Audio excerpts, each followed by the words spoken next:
In nomine Patris et Filii et Spiritus Sancti. Amen. Shalom. Aleichem. Magandang umaga sa ating lahat, saan man panig ng buong mundo. Mga nakikinig at nanonood ngayon, atin naman pakinggan ang mabuting balita ng Panginoon ayon kay San Juan. Glory to you, Lord Jesus Christ.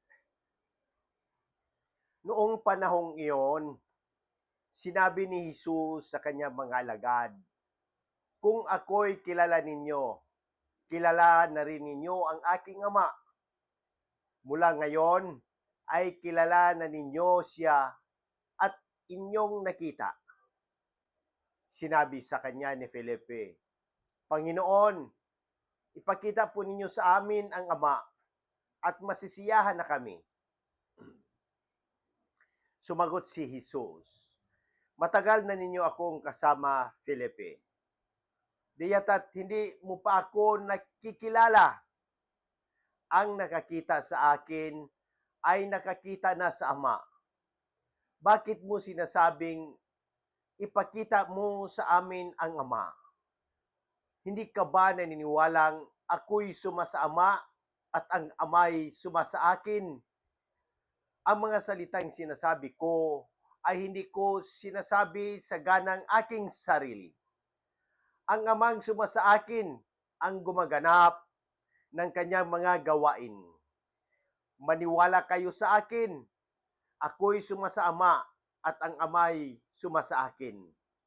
Kung ayaw ninyong maniwala sa sinasabi ko, maniwala kayo dahil sa magawang ito, sinasabi ko sa inyo, ang mananalig sa akin ay makagagawa ng mga ginagawa ko at higit pa rito. Sapagkat pupunta na ako sa Ama at anumang hilingin ninyo sa Ama sa aking pangalan ay gagawin ko upang maparangalan ang Ama sa pamamagitan ng Anak. Gagawin ko ang anumang hihilingin ninyo sa pangalan ko. Ang mabuting balita ng Panginoon. Praise to you, Lord Jesus Christ. Pagnilayan natin bilang mga Romano Katoliko sa unang pagbasa sa mga gawa. Sa Ebanghelyo ngayon, ipinahayag ni Jesus ang kanyang ganap na pakikipag-isa sa Ama. Nang sabihin ni Felipe, ipakita ninyo sa amin ang Ama. Ipinakita ni Jesus ang mas malalim na katotohanan. Ang nakakita sa akin ay nakakita na sa Ama. Ipinapalala sa atin ito na sa pagkilala natin kay Kristo sa kanyang mga salita, gawa at sakripisyo, nakikilala rin natin ang Diyos Ama. Bilang mga mananampalataya, tayo'y tinatawag hindi lamang upang maniwala, kundi upang gumawa ng mga gawa ni Kristo at higit pa. Sa pamamagitan ng pananampalataya at kapangyarihan ng Espiritu Santo. Sa unang pagbasa sa gawa, nakita natin ang paglakas ng pananampalataya sa gitna ng pagtutol. Marami ang nagnanais makarinig ng salita ng Diyos, ngunit may mga tumutulig sa rin sa mga apostol. Hindi ito naging hadlang upang ipalaganap ang mabuting balita. Sa bawat pagtanggi, mas lalo pa silang naging matatag. Ito ang paanyaya sa atin ngayon. Sa kabila ng pag-uusig o pagkukulang ng iba, tayo ay inanyayahang manatili sa pagiging tapat na tagapagpahayag ng salita ng Diyos. Mga halimbawa sa ngayong panahon, sa mga kalamidad, ang mga karanasan natin sa kalamidad, noong pandemya, bagyo at kaguluhan ay nagpapaalala sa ating kahinaan Ngunit sa kabila nito, nakita rin natin ang pag-usbong ng pagkikiisa, pagtulong at pananalangin bilang isang simbahan. Pagtaas ng kawalan ng pananampalataya sa kabila ng modernong teknolohiya, marami ang nalalayo sa pananampalataya. Kaya't mahalaga ang pagsisikap natin bilang simbahan na muling maabot ang mga nalalamig sa pananampalataya. Ang pagtaas ng kaalaman sa pananampalataya, maraming kabataan ang natuto ngayon sa social media ng tungkol sa doktrina at buhay Kristiyano. Ito'y pagkakataon para gamitin ang makabagong pamamaraan sa pagpapalaganap ng mabuting balita. Ating tugon at pagbabago ng ating mga pagkakamali, ang pagpapatawad at pagpakumbaba.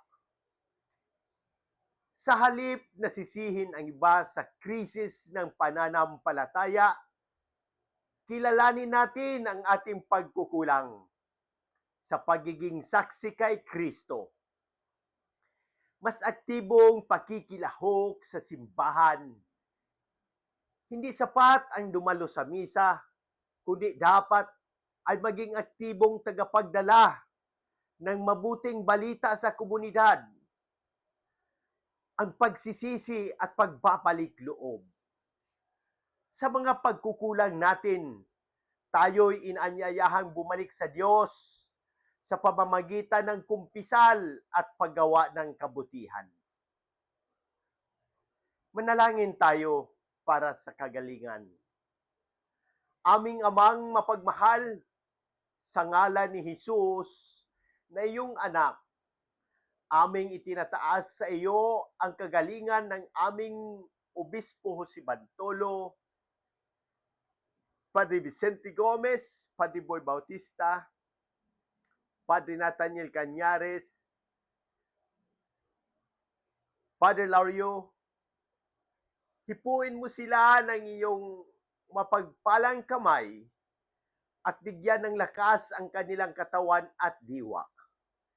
Naway patuloy silang maging ilaw ng iyong simbahan sa gitna ng kanilang karamdaman. Aming hinihiling din ang kagalingan ng buong sangkatauhan, lalo na sa mga nanonood at nakikinig ngayon, na may dinaramdam sa kanilang katawan o puso. Ipadama mo po sa kanila ang iyong presensya at kapangyarihang nagpapagaling. Manalangin din tayo para sa mga pumanaw na. O Diyos ng buhay, kami nananalangin para sa lahat ng kaluluwa ng mga yumao. Si Pope Francis, lalo na ang aking mga pinagdarasal na mga mahal sa buhay. Naway sa pamamagitan ng panalangin ng mahal na Inang Maria, ay mapatawad ang kanilang mga kasalanan at matanggap nila ang liwanag na walang hanggan. Ipagkaloob mo po sa kanila ang kapanghinaan, walang hanggan, at ang liwanag na walang hanggan ay sumikat sa kanila. Amen. Ang ating mga referensya ay nagmula sa Biblia, kay Juan, sa Gawa, sa Catechism of the Catholic Church. Ang Ama ay lubos na nahahayag sa pamamagitan ni Kristo. CCC 849-2856, misyon ng simbahan na ipahayag ang Ebanghelyo. UCAT, Youth Catechism, seksyon tungkol sa misyon ng mga Kristiyano. Sa muli, hinikayat ko ang lahat, Katoliko man o hindi, na magtanong at pagnilayan ang mensahe ng Ebanghilyong ito. Kung may mga katanungan kayo tungkol sa pananampalataya, ang ating simbahan o anumang aspeto ng ating buhay, bukas ang aking puso na sagutin ang mga ito. Sama-sama natin pagnilayan at palagahan ang habag at pag-ibig ng Diyos na ipinapayag ni Jesus sa Ebanghilyong ito. Sa pamamagitan ng ating mga gawain at salita, naway maging daluyan tayo ng habag at pagmamahal ng Diyos sa lahat ng tao. Amen. In nomine Patris et Filii et Spiritus Sancti. Amen. God bless!